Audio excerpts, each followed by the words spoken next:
So, yeah, so this happened just now. I had to pop my hatch open because I heard water leaking. And you can kind of see it's shooting water out here. There's no reason there should be that much pressure on it right now either, so I don't know what's going on here. So anyhow, this is my filter coming in from my pump. And it almost looks like it overpressured and popped, but I don't know exactly why it would have pressure. This is shut off. This is shut off. That's off, that's off. I have another little off here. Okay, so that's all coming off the tank. So what probably has happened, being that it has pressure, and I know I've had a one-way valve problem in here for a while. Basically, this is probably just pulling off the pressure tank right now. And that's probably all my extra pressure. Let me go kill the pressure on the system right now. Let's look here. This looks like this popped. I think I have another spare one in the back. I don't know. It's only a year old, so I don't even know why that would have snapped like that. Anyhow, for people who want to know about my water system, this is my intake from my tanks. This is a one-way valve because it's been making a lot of rattle noises. This is my filter. This is my pump. This is my switch. That controls when it comes on and when it goes off, and it's adjustable. This is my pressure tank. It's massive, but you know it's for an under sink thing system, which you know it costs just as much as the RV wants, and it does better. It has PEX line coming throughout. This is the PWM controller. This is what controls the motor speed. I actually had it out the other day because I had a fuse go out on me. So let's go ahead and start soaking up this mess.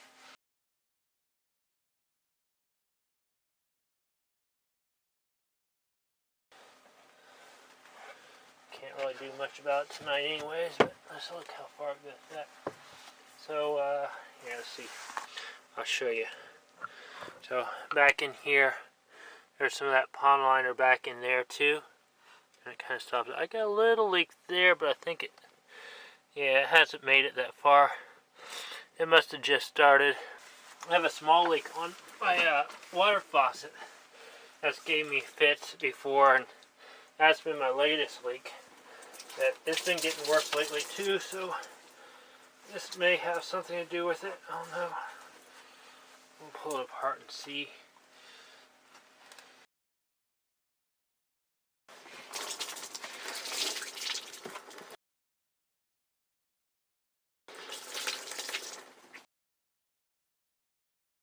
I think it's the same kind. Anyhow. God, that sure is cloudy. I'm gonna buy a new one in town. If I didn't have this, I'd just take the filter out for right now. But I think I might drop a little super glue on this for later. I'm gonna go ahead and pull the pump apart tonight, since it's not really working anyhow. And I'm not entirely sure if this is a part failure or if the pump is pressured back into the system. So,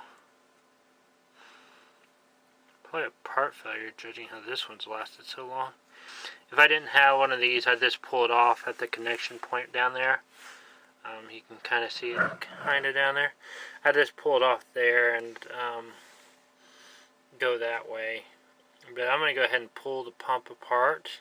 However, I will probably stop it here in a second and show you the results. Oh man. Of course, it could have leaked out the bottom too. I'm looking for a couple screws down here. This is not the first time I've been into this pump.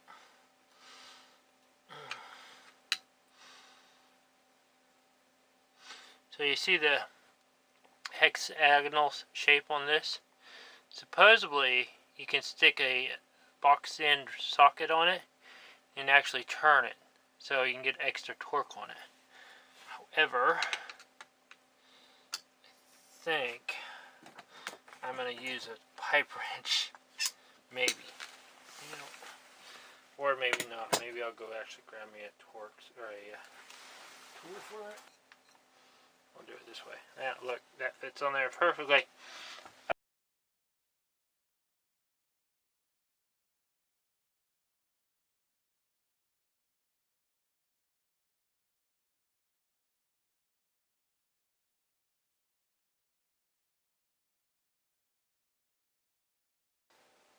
Yeah, okay. Alright guys, I'm going to bring you back in on this a little bit later on. Battery says it's getting low, so when I get this off, I'll bring you back in. I got it apart finally. Had some missing screws that was kind of missing. So anyhow, this is the first taking apart of it. So, mind you, this is my entire water system right here. This is what controls everything. So first I'm going to do is, that's what's inside your pressure pump, by the way. This is the backside with the motors, and I'm just looking at the seals right now. There's a little debris on it, but I don't see anything. This is it's a little slimy there in the middle. Gross. I'm feeling for any sort of debris that may be in there that allows a one-way valve to fill. But this, yeah, I don't see anything right there. So this is the pumping mechanism. Let's see. Where's my pliers? Here's my pliers. So there you go. That might came out when it done it, or it might have been out this whole time. It was out this whole time. That would be why we had water flowing backwards. I'm gonna go ahead and check all this because that could be it.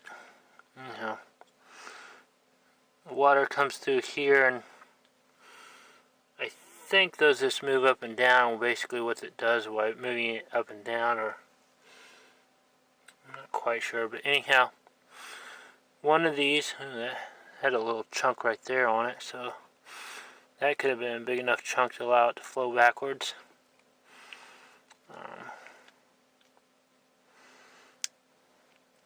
It's a small leak, I know that, but I'm going to clean up underneath all these.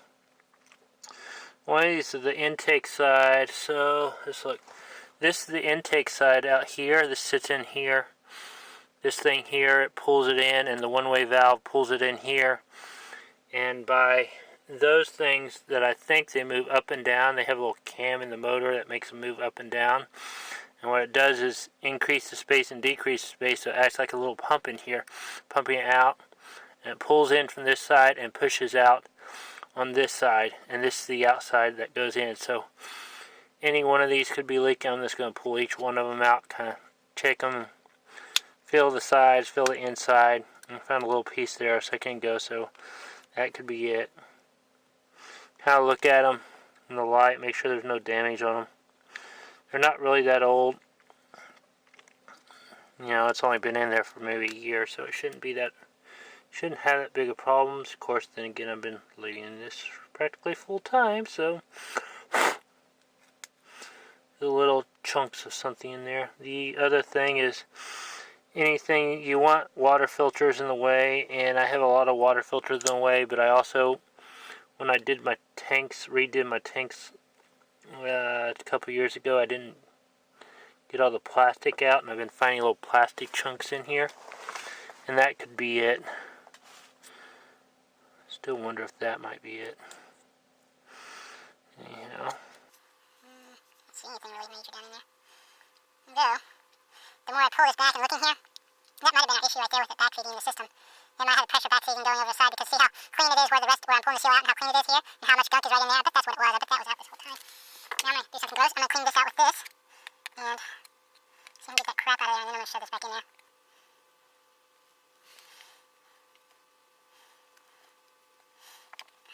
I try to run as little RV stuff in here as I can, because RV stuff really seems to be a temporary solution for a lot of things. Even the high-end stuff, unless it's incredibly simple RV stuff, it usually has issues. So this is one of the few RV things. But then again, this is a $106 pump too. It's kind of a pricey old thing. It's not a cheap generic. It's designed. It will do 6 gallons per minute, and at 60 or 70 psi, but with that thing, it can get all the way up to 60 and 70. I'm going to shove this back in there kind of quickly. Let's see, that kind of shoves down in there. Now I'm going to twist this around like this and make sure my wires are all lined up and everything here looks good. Feel around the seal, make sure the seal feels okay. filling bars or anything like that. I'm going to pull this out one more time, make sure that hasn't popped out. And I'm going to shove it together real quick and torque it down. I don't like doing this plumbing late at night. I don't know who really does like doing this plumbing late at night. Yeah. At least the puppy dog gets to have fun. I'm going to set you guys up here. Oh, hopefully it'll fall in the hole. Okay. Let me get this shoved back together. At least it's easy to work on.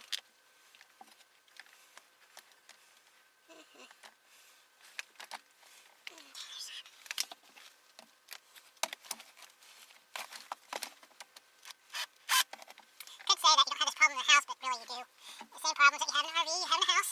Just, you know, you have a little more problems in some areas, some places you got a little less problems. The best problem is the neighbors. If you have problems, neighbors in your house, then you're kind of stuck with them. If you have problem neighbors out here, you just start up an engine, go down the road. It's a very expensive way to change the view out your window, but hey, I like it. When I say it's cheap in the house, and I say it's about equal, depending on where you live. You say gas is expensive, well you got rent. But then again, we got gas rent out here, so say your rent out here is your gas bill. That's if you're not paying for a place to stay. If you're paying for a place to stay, it gets kind of expensive too. Anywhere from $300 to $400 a month on the cheap end, depending on where you're from, to a lot or a little, or all the way up to $1,200 a month or higher. You just choose how you want to live. It is kind of satisfying being out here and being completely off-grid. I run the generator now, you know, when I have a cloudy day, but for the most part being completely off-grid. I like changing my view out my windows, that's all I'm pretty much doing. I do get out and walk, I have some friends.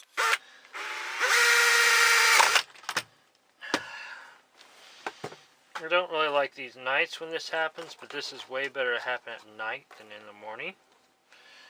It really sucks first thing in the morning you have to do this. I already had to do that with the fuse on that, broke the other day. And I like the 360 view.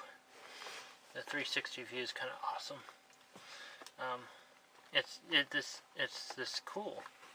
Because you can look wherever you want, and if you want to pause it and go back and look at it, you can. Shoot, I've seen stuff in the 360 rewind when I was throwing it up or editing it that I didn't see whenever I was recording it. Most people don't know what it is, so they don't even look at you funny anymore. Get it? Alright, so I think the leak is fixed. Right now it's trying to build up pressure when there's no air release, so we're going to do this here real quick. Turn on our bypass on our cold side. So it makes our heat. Turn on our bypass on our cold side and let it remove all the air in it, and turn on the bypass here. This will let water flow for one. And you just sit here and you see it right there. Sorry. See it right there, it's kind of filling up with air water thing. It's kind of building up the pressure, and probably just twist it over a little bit. Let it get all the air out of its system here.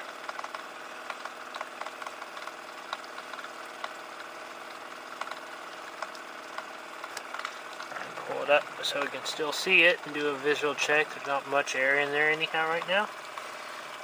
And we just let it run, but it looks like we got the leak fixed.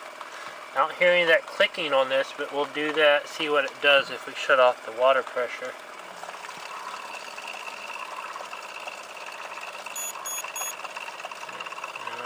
You can hear it running the air bubbles through the system right now.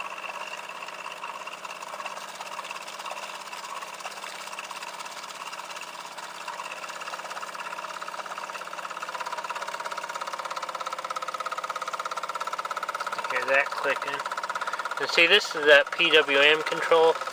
See, the light tells me it's running. I can actually adjust the speed of the motor. So I actually have it about half. It actually reduces wear on the motor too.